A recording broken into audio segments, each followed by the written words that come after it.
నమస్తే, welcome to మనం TV. నేను మీ పవన్ బెస్వాడ. హిమాలయాల్లో మంచుతో కప్పిన శిఖరాల్లో ఎన్నో రహస్యాలు దాగున్నాయి. వాటిలో ఒకటి యతి. దీనిని అబోమినబుల్ స్నోమ్యాన్ అని కూడా పిలుస్తారు. ఈ వింత జీవి సగం కోతిగా సగం మనిషిగా ఓ భారీ ఆకారంలో ఉంటుందని అంటుంటారు. యతి కథనాలు అనేక శతాబ్దాలుగా టిబెటియన్, నేపాల్ ప్రజల కథల్లో ఉన్నాయి. హిమాలయాల్లోని స్థానికులు దీన్ని యతి కాంగ్మి అని పిలుస్తుంటారు. అంటే మంచులో ఉండే అతిపెద్ద జీవి అని అర్థం. హిమాలయాల్లో లోతైన మంచు ప్రాంతాల్లో ఈ వింత జీవి నిజంగా నివసిస్తోందని వారి నమ్మకం.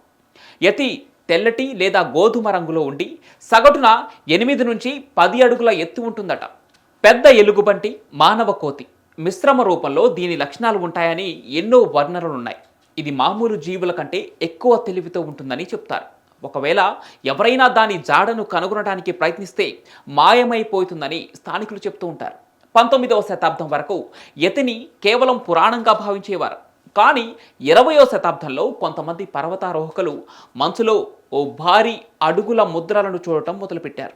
1951లో బ్రిటిష్ పర్వతారోహకుడు ఎరిక్ షిఫ్టన్ తన ఎవరెస్ట్ ఎక్స్పెడిషన్ సమయంలో మంచులో ఓ భారీ అడుగు ముద్రను ఫోటో తీసి ప్రపంచానికి చూపించాడు. ఆ ఫోటోలో ఉన్న ముద్రలు మామూలు ఎలుగుబంటి లేదా మనిషికి సంబంధించినవి కావని, అవి యతికి చెందినవిగా ఉండొచ్చని అనుమానించారు. ఆ తర్వాత 1953లో ఎడ్మండ్ హిల్లరీ, టెన్జింగ్ నోర్జే కూడా మంచులో పెద్ద అడుగుల ముద్రలను గమనించారు. భారత సైన్యం కూడా 2019లో మంచులో భారీ అడుగుల ముద్రలను గుర్తించినట్లు ప్రకటించింది. ఇవన్నీ యతి నిజంగానే ఉందని నమ్మించే సూచనలు. అంతేకాదు, నేపాల్, టిబెట్ ప్రాంతాల ప్రజలు దీన్ని పవిత్ర జీవిగా భావిస్తున్నారు. కొందరు యతిని గుహల్లో నివసించే జంతువుగా చెబుతుంటారు. కొన్ని పురాణ గాథల్లో ఇది మనుషులను చంపుతుందని చెబితే, మరికొన్ని కథల్లో ఇది శాంతియుత జీవిగా ఇతర జీవులను రక్షించే స్వభావం కలిగి ఉందని చెబుతున్నారు. ఇక చాలామంది శాస్త్రవేత్తలైతే యతి గురించి అనేక పరిశోధనలే చేశారు.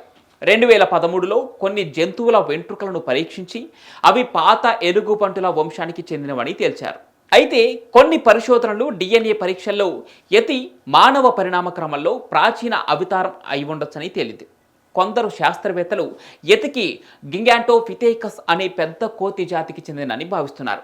గిగాంటోఫిథేకస్ అనే పెద్ద కోతి జాతి కొన్ని వేల సంవత్సరాల క్రితం హిమాలయాల్లో జీవించి ఉన్న అతిపెద్ద జీవి. యతిని ప్రత్యక్షంగా చూసిన వారు చాలామంది ఉన్నారు.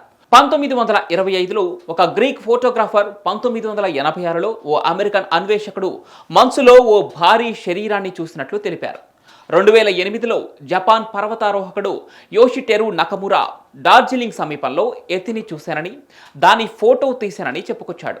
ఆ ఫోటోలు అస్పష్టంగా ఉన్నప్పటికీ అందులో పెద్ద 2 కాళ్ల జీవి కనిపిస్తోంది. అలాగే అనేక ప్రాంతాల్లో పెద్ద పెద్ద అడుగుల జాడలు, వింత శబ్దాలు కూడా వినిపించాయని పర్వతారోహకులు చెప్పుకొచ్చారు.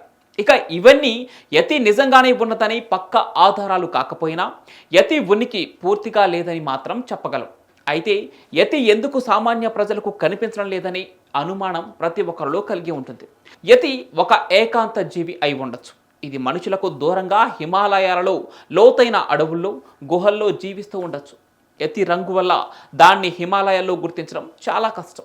అన్నిటికంటే ముఖ్యంగా హిమాలయాల్లో ఆక్సిజన్ స్థాయి తక్కువగా ఉండటం, కఠిన వాతావరణం వల్ల యతి అన్వేషణ సాధ్యం కావటం లేదు. ఇది యతి దాక్కునేందుకు సహాయపడుతూ ఉండొచ్చు, కానీ దాని ఉనికి లేదని మాత్రం చెప్పలేం.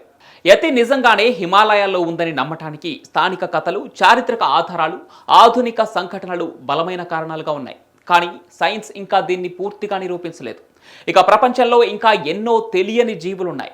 మనం ఇప్పటి వరకు కనుగొన్న జీవుల కంటే ఇంకా అనేక రహస్య జీవులు మన చుట్టూ ఉండొచ్చు. భవిష్యత్తులో మరిన్ని ఆధునిక సాంకేతిక పరిశోధనలు యతి రహస్యాన్ని ఛేదించే అవకాశం కూడా ఉంది. ఇక అప్పటి వరకు యతికి సంబంధించిన నిజాలు కథలుగానే ఉండిపోవాల్సిందే.